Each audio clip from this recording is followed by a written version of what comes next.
Dios les bendiga, hermanos de la Iglesia Cristo la Roca. Vamos a ver este día el devocional relacionado al día sábado de gloria.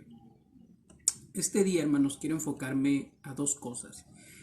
Quiero enfocarme primeramente a la situación emocional de los discípulos.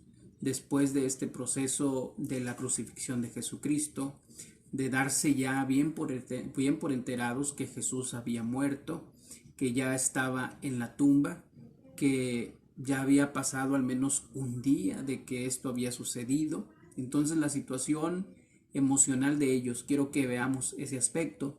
Y en segundo lugar, también reflexionar sobre una herejía diabólica que orquestaron los fariseos, los saduceos y todos los sacerdotes del templo judío.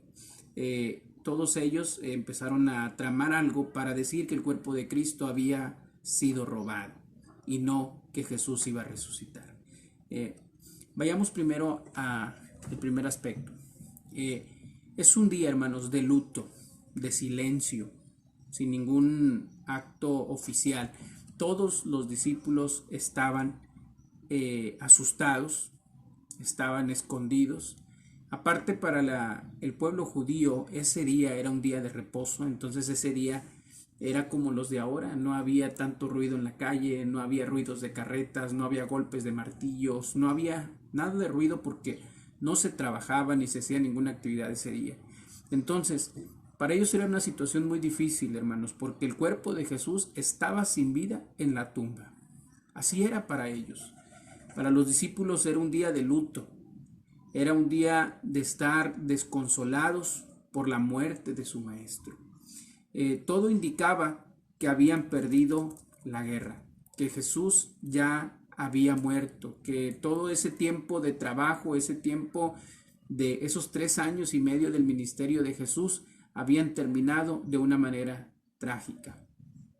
Es decir, que ellos se sentían como que habían perdido una guerra. Y yo meditaba en esto, hermanos, y muchas veces se dice, hay que saber perder cuando uno está jugando fútbol o está haciendo cualquier actividad o algo que está haciendo y dices, bueno, ya perdí. Pero no nos dejarán mentir, pero cuando uno pierde, sinceramente es una situación muy difícil. Es difícil de superar. Si en un juego uno siente que, que se acabó todo, ¿no? Cuando pierde su equipo, etcétera. Entonces, ahora perder a alguien tan especial que era su maestro era algo muy difícil. Y yo quiero enfocar esto, hermanos, a esta serie de reacciones que había en los discípulos después de ver que su maestro había muerto. Y yo quiero ver cómo es que la psicología explica esto. Y investigué en 2 páginas al menos de internet. Una página se llama Avant Psicología, sobre cómo enfrentar la pérdida de un ser querido cuando muere. Dicen que los sentimientos de las personas en esta situación son de depresión, de tristeza interminable, del bienestar, brincan al llanto instantáneo, tratan de aceptarlo, pero no pueden. Otra página, lamentesmaravillosa.com, dice, se siente tristeza, se siente miedo, se siente ansiedad, no se puede asimilar y también pasa de unos momentos de tranquilidad a el llanto y a la angustia. Entonces, esta era, hermanos, la situación de los discípulos. Los discípulos así se encontraban, estaban tratando de sobrellevar la pérdida de su maestro, de superarlo. En esta situación, hermanos, se encontraban cada uno de los discípulos, la madre de Jesús, y yo creo que aún más difícil, hermanos, que la pérdida de un familiar, porque, o de alguien que apreciamos, porque Jesús no había muerto de una causa natural. Jesús había sido apresado violentamente, había sido azotado, había sido enjuiciado, había sido crucificado, había muerto y le habían enterrado una estaca en su costado, había salpicado sangre, hermanos. Eran escenas muy difíciles. Yo me imagino que los discípulos platicaban entre ellos y se decían, oye, Tomás, tú no estuviste, pero mira, dice Juan que estuvo así, mira, yo miraba desde lejos, quizás estaban todos, no querían ni hablar de eso, otros lo sacaban el tema y le decían, por favor, ya no hables de eso. Era una situación muy difícil, hermanos. También ellos estaban con el temor a flor de piel. ¿Por qué?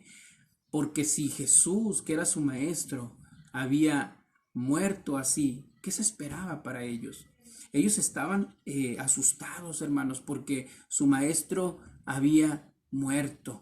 Entonces, con relación a esto, hermanos, hay un libro que se llama Evidencias que exigen un veredicto, que relata de la página 148 a la página 168 61 profecías cumplidas en Cristo, donde estuvo esa profecía escrita en el Antiguo Testamento y donde la podemos ver en el Nuevo Testamento. Y la profecía número 49 que se escribe ahí es la referente a que los amigos de Jesús se alejarían de él y estarían atemorizados. Y esta la encontramos en el Salmo 138:11, que dice: mis amigos y mis compañeros se mantienen de lejos. Esa era una profecía concerniente a el Mesías, que cuando él iba a morir, sus amigos se iban a alejar de él. Lucas 23:49 dice: pero todos sus conocidos y las mujeres que le habían seguido desde Galilea estaban lejos mirando estas cosas. Marcos 14:50 dice: entonces todos los discípulos, dejándole, huyeron. Los discípulos, hermanos, eran pescadores, eran galileos, la mayoría de ellos. Ellos, hermanos, imagínense como una persona de pueblo cuando viene a la ciudad. Ve los edificios, las construcciones, ve el bullicio de la gente, ve los policías, etcétera, y ellos se sienten abrumados. También era la situación de ellos, hermanos. Estaban en una metrópoli grande como era Jerusalén, y aparte habían experimentado algo tan difícil. Ellos estaban en una situación muy difícil, por eso ellos huyeron, hermanos. Muchos hemos criticado cómo puede ser, pero hermanos, la situación de ellos era muy difícil. Ahora quiero hablarle, hermanos, sobre lo que los líderes de aquel tiempo, religiosos, los fariseos, los saduceos y los sacerdotes, quisieron tramar porque ellos dijeron que los discípulos iban a robar el cuerpo de Jesús. Era algo tan increíble como unas personas, los discípulos que habían huido, que estaban temerosos, que estaban de luto, iban a ser capaces de ir a robar el cuerpo de Jesucristo. Entonces esta era una calumnia imposible, pues ellos estaban escondidos, atemorizados, de luto. Era una situación, hermanos, que era imposible. Sin embargo, dice Mateo 27 del 62 al 66, al día siguiente, que es después de la preparación, se reunieron los principales sacerdotes y los fariseos ante Pilato, diciendo: Señor, nos acordamos que aquel engañador dijo, cuando aún vivía, después de 3 días resucitaré. Manda pues que se asegure el sepulcro hasta el tercer día, no sea que vengan sus discípulos de noche y lo hurten, y digan al pueblo: resucitó de entre los muertos, y será el postrer error peor que el primero. Y Pilato les dijo: ahí tienen una guardia, id, aseguradlo, como sabéis. Entonces ellos fueron y aseguraron el sepulcro, poniendo el sello romano y poniendo una guardia romana.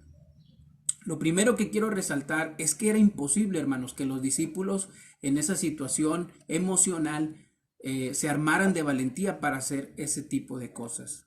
Pilato autoriza que vayan y pongan una guardia romana para que estén asegurando ahí a Jesús y que nadie robe su cuerpo.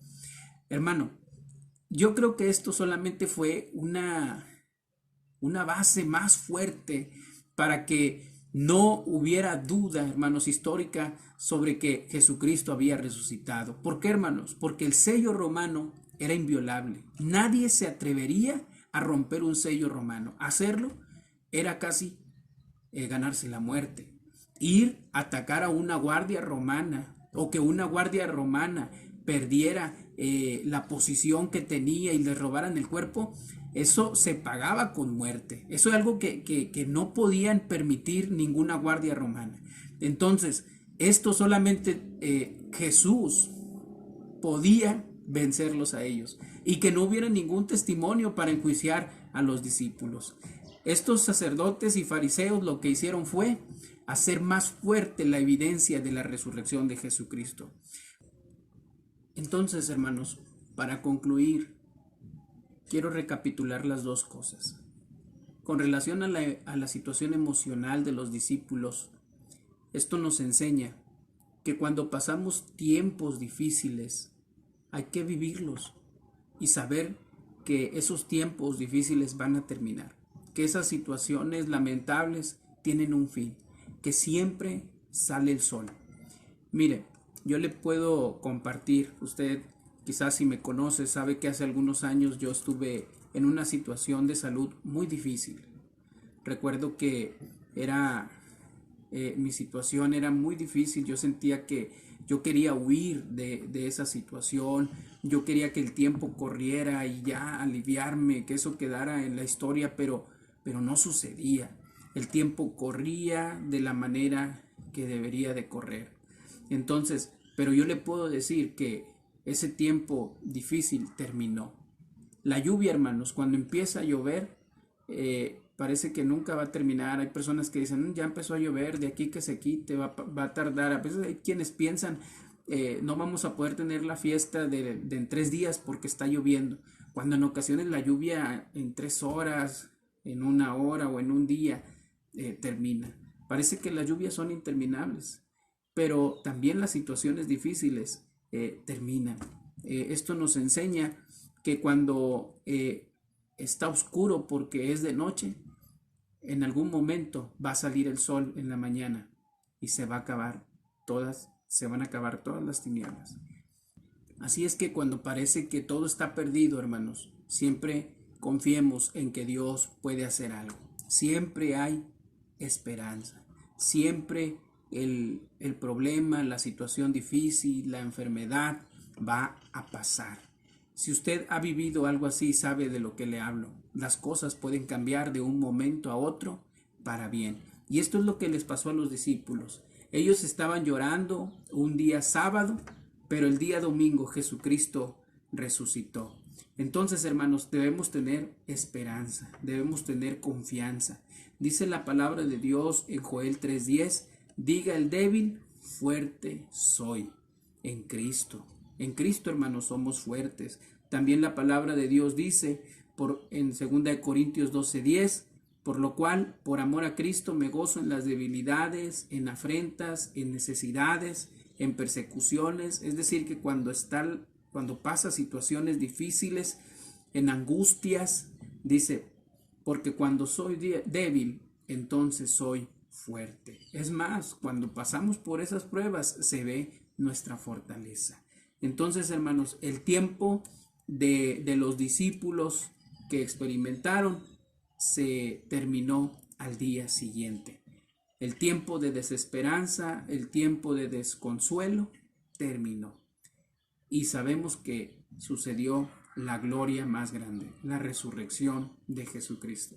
Y eso lo veremos el día de mañana. Dios les bendiga.